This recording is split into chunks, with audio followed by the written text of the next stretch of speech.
नहमदु व नसल्ली अला रसूलिल करीम अम्मा बाद फ़ौज़ु बिल्लाहि मिनश शैतानिर रजीम बिस्मिल्लाहिर रहमानिर रहीम अस्सलामु अलैकुम रहमतुल्लाहि व बरकातहू। आज का मेरा टॉपिक है पित्ते की पथरी। पित्ते की पथरी पूरी दुनिया में बहुत गलतफहमी है पित्ते की पथरी को लेकर के, तो मैं आज इसकी बात डिटेल में करता हूँ। थोड़ी वीडियो लंबी हो सकती है, लेकिन ये समझाना ज़रूरी है। इसकी वजह क्या है, तो पित्ते की पथरी बनती कैसे है, सबसे पहले इसकी वजह जान लेते हैं। इसकी वजह है लीवर का ख़राब होना। इसकी वजह है लीवर का ख़राब होना।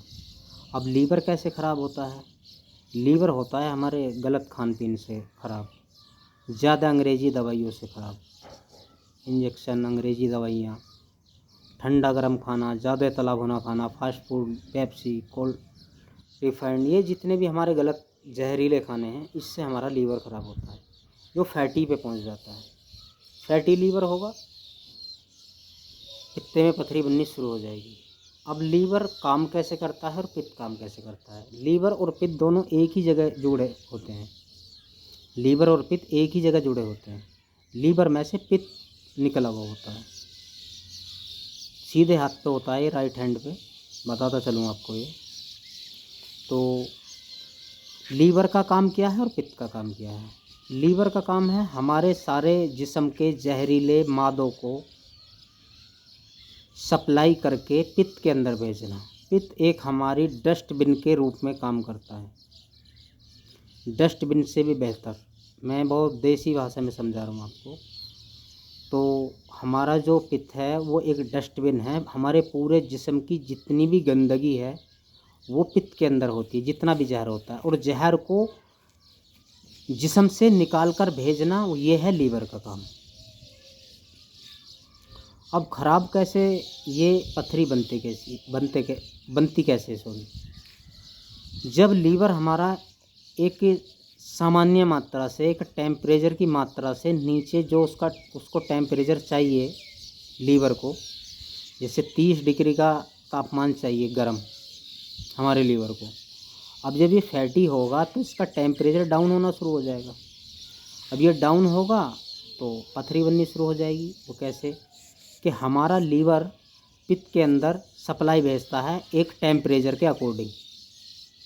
जब लीवर फैटी हो जाएगा, लीवर कमज़ोर पड़ जाएगा, लीवर सर्दी में पहुंच जाएगा, ठंडक में पहुंच जाएगा, लीवर का टेम्परेचर डाउन हो जाएगा। जैसे मानो कि लीवर बीमार हो गया, अब वो अच्छे से काम नहीं कर रहा है। जो पित्त को सप्लाई भेज रहा है, वो पित्त को सप्लाई भेज रहा है, वो सप्लाई का जो टेम्परेचर है वो घट गया। जब घट गया तो उसमें उसकी गर्मी घट गई।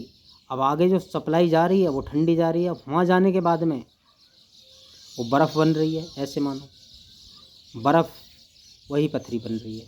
बिल्कुल सीधी भाषा मैंने आपको बता दी कि बिल्कुल सेम ऐसा प्रोसेस है जैसे फ्रीज के अंदर बर्फ़ जम गया। जब लीवर की सप्लाई का टेम्परेचर डाउन हो जाता है, हमारे पित्त में पथरी बन जाती है। ये इसका प्रोसेस है। अब इसकी वजह मैंने आपको बता दी। अब इसका परहेज़ क्या है? परहेज़ से पहले मैं थोड़ी सी एक बात और कर चलूँ। एलोपैथिक वाले कहते हैं कि इसका इलाज नहीं है, आयुर्वेद वाले कहते हैं कि इसका इलाज है। अब दोनों की बातें अपने अपने दावे हैं, तो मैं दोनों के दावे की बात करूं। एलोपैथिक कहती है कि इसका इलाज नहीं है, इसका इलाज ऑपरेट है। ऐसा नहीं है, इसका इलाज है। आयुर्वेद वाले कहते हैं कि इसका इलाज है। कुछ तो दावा करते हैं कि मैं 15 दिन में निकाल दूँ, कुछ दावा करते हैं कि मैं 1 महीने में निकाल देता हूँ, कुछ दावा करते हैं कि हम 1.5 महीने में, 2 महीने में निकाल देते हैं। अब किसकी बात हम सही माने, सही किसकी माने? मैं आपसे एक बात बता रहा हूँ कि मैंने जो आपको ये बात बताई है, पित्त की पथरी की वजह बताई। अगर आपसे कोई भी हकीम, वैद्य, डॉक्टर कोई भी अगर ये कह रहा है कि मैं पित्त की पथरी निकाल देता हूँ, मैं पित्त की पथरी की दवाई देता हूँ, तो आप उससे सबसे पहले इसकी वजह पूछ लें, जो मैंने आपको वजह बताई है कि लीवर पित्त में जुड़ा होता है। लीवर एक सप्लाई करता है पित्त के अंदर जहर की, पानी की, लिक्विड की, उस सप्लाई का एक टेम्परेचर होता है। वो टेम्परेचर जब डाउन हो जाता है तो पित्त में पथरी बननी शुरू हो जाती है। ये मैंने आपको इसकी वजह बताई है। अगर किसी भी वैद्य या हकीम को इसकी वजह की पता है तो इंशाल्लाह वो इलाज भी कर सकता है। अगर वजह की पता है तो इलाज भी कर सकता है। अगर किसी को इसकी वजह की नहीं पता, हकीकत वजह क्या है, तो इसका इलाज नहीं कर सकता। इसकी सबसे बड़ी बात यह है कि पथरी नहीं है और ना पित्त की पथरी का कोई इलाज, पित्त की पथरी का इलाज नहीं होगा। आप कह रहे होंगे आप क्या कह रहे हैं, मैं जो कह रहा हूँ मेरी बात को समझें। लीवर का इलाज होगा, पित्त का इलाज नहीं होगा। जब लीवर ठीक हो जाएगा तो पित्त ऑटोमेटिक ही ठीक होता चला जाएगा। जब लीवर में जान पड़नी शुरू हो जाएगी, जिंदा होना शुरू हो जाएगा, उसकी बॉडी का टेम्परेचर बढ़ जाएगा। जब वो सप्लाई पित्त को देगा, गर्म बढ़ा के सप्लाई देगा, जो अंदर उसमें बर्फ़ जमा हुआ है, वो बर्फ़ के रूप में क्रिस्टल जमे हुए हैं, जहर जमा हुआ है, वो घुलना शुरू हो जाएगा। बिल्कुल सीधा सा फॉर्मूला है। मरीज़ को लैट्रिन बढ़ जाएंगी, थोड़ी मरीज़ को लैट्रिन बढ़ जाएंगी, हरे दस्त आएंगे, एसिडिटी ख़त्म होनी शुरू हो जाएगी, पेट छटना शुरू हो जाएगा, फैटी लीवर ख़त्म हो जाएगा, बस पथरी घुलनी शुरू हो जाएगी। बाकी पथरी को निकालने का तो कोई रास्ता नहीं है। बहुत बारीक वेन होती है, सीबीडी वेन, पित्त की जो सीबीडी वेन होती है बहुत बारीक होती है। ये जो निकलता है ये पानी के रूप में ही निकलती है पथरी। कभी पथरी ऐसा नहीं है 1 mm की पथरी नहीं निकाल सकते आप पित्त में से, 1 mm की पथरी नहीं निकाल सकते, आधा mm की पथरी नहीं निकाल सकते सीबीडी वैन से, इतनी बारीक होती है। ये तो बिल्कुल ऐसे जैसे बर्फ़ पिघलना शुरू हो गया, इसी तरीके से ये पथरी निकलना शुरू होती है। इसकी परहेज़ की बात करता चलूँ मैं। परहेज़ में जितने भी फास्ट फूड हैं, बाहर के खाने हैं जी, मैं बाहर के खानों की बात कर रहा हूँ। बाहर के खाने बिल्कुल बंद कर दें, बाहर के खाने ना खाएं। चावल बंद कर दें, चावल बंद कर दें, रिफाइंड बंद कर दें, पेप्सी बंद कर दें, समोसे बंद कर दें।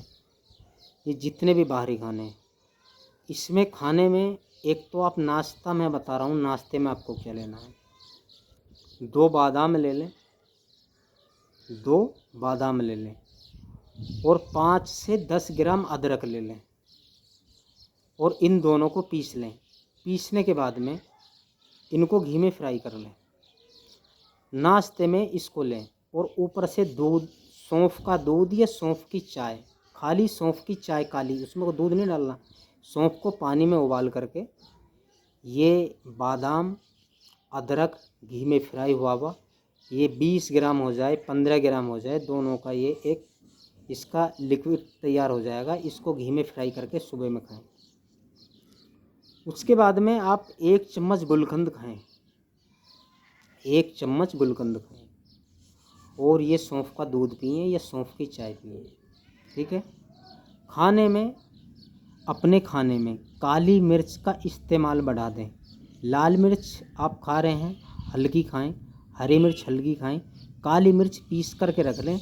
अपने हर खाने में, हर सब्ज़ी में इसको शामिल कर लें। जैसे तुम नमक डालते हैं या सलाद जैसा काली मिर्च का इस्तेमाल बढ़ा दें। घी है, घी का इस्तेमाल बढ़ा दें। देसी मुर्ग है, उसका इस्तेमाल बढ़ा दें। हफ्ते में कम से कम 2 से 3 बार खाएं। जो खा सकते हैं, मैं सबको इजाज़त नहीं दे रहा, जो अगर नॉनवेज खाते हैं तो देसी मुर्गा मुर्गी खाएं। बॉयलर का बिल्कुल बंद कर दें, बड़ा बंद कर दें बिल्कुल। देसी मुर्गी या मुर्गा खा सकते हैं, बकरा खा सकते हैं। इसमें चाहिए गर्मी और तरी की ज़रूरत है हमें, तो गर्मी और तरी देनी है बॉडी को। तो देसी मुर्गा खा सकते हैं, बकरा खा सकते हैं, भेड़ दुम्बा ये सब खा सकते हैं। देसी घी का इस्तेमाल करें, काली मिर्च का इस्तेमाल बढ़ा दें। ये इसका खाना है। मीठे में ठंडे मीठे बंद कर दें, गुड़ का मीठा लें। आलू खा सकते हैं, बैंगन खा सकते हैं, पालक खा सकते हैं और आपकी लौकी खा सकते हैं, तोरी खा सकते हैं। अरहर की दाल ज़रूर खाएं, एक टाइम अरहर की दाल ज़रूर खाएं इसमें। बाकी इसके इलाज की मैं बात करूं तो इसका जो इलाज है वो हम दवाई देते हैं इसकी, बिल्कुल इसका हकीकी इलाज है मेरे पास में। अगर किसी भी मरीज़ को दवाई की ज़रूरत है तो आपको वीडियो में नंबर मिल जाएगा, आप वहाँ से नंबर पर रब्ता करें व्हाट्सएप पे, और जब रब्ता करें तो अपना अल्ट्रासाउंड भेज दें। 15 दिन पुराना हो या 1 महीने पुराना हो, 1 महीने से ज़्यादा पुराना अल्ट्रासाउंड नहीं चलेगा। अपना अल्ट्रासाउंड व्हाट्सएप नंबर पे भेज दें। वीडियो अच्छी लगी हो तो वीडियो को लाइक करें, चैनल को सब्सक्राइब करें। इसी तरीके से मैं आपकी खिदमत में लगा रहूँगा। अस्सलाम वालेकुम रहमतुल्लाहि व बरकातहू।